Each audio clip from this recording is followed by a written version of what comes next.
residential schools was a true form of cultural genocide.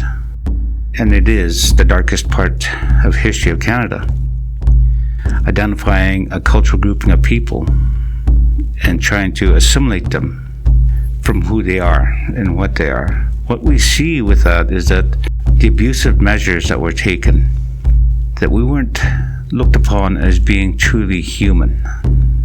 We were human-like.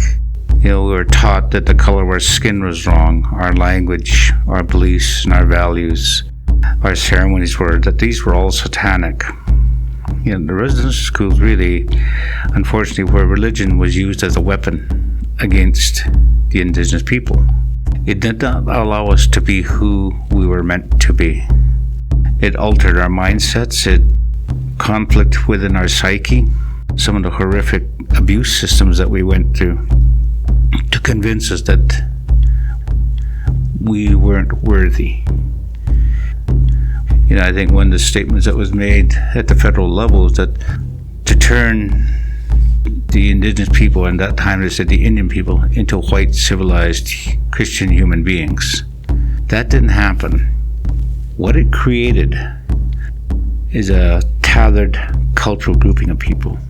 It tore the fabric from our people of who we are. It removed us from a lot of our traditional ways of doing, being, and knowing. Part of our journey of healing is that we need to be able to address that, but we also need to have people who are willing and have the courage and bravery to listen to the truth. To know that there was a system in place that, as Duncan Campbell Scott mentioned, to kill the Indian inner child. I didn't have parental guidance. I didn't have any love with me. I had no connection to siblings. So my childhood was torn from me at the time I went to residential school to the time I left. I have no childhood. What I share with people when I tell my story, my journey through residential school, that was my hell.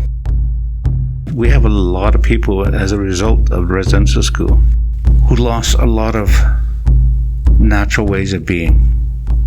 It took children away from parents and took parents away from children. The connectedness between parent and child was taken from them. It taught us how to be more abusive. It brought out suicide amongst our people as a way of ending a nightmare. Those became learned behaviors.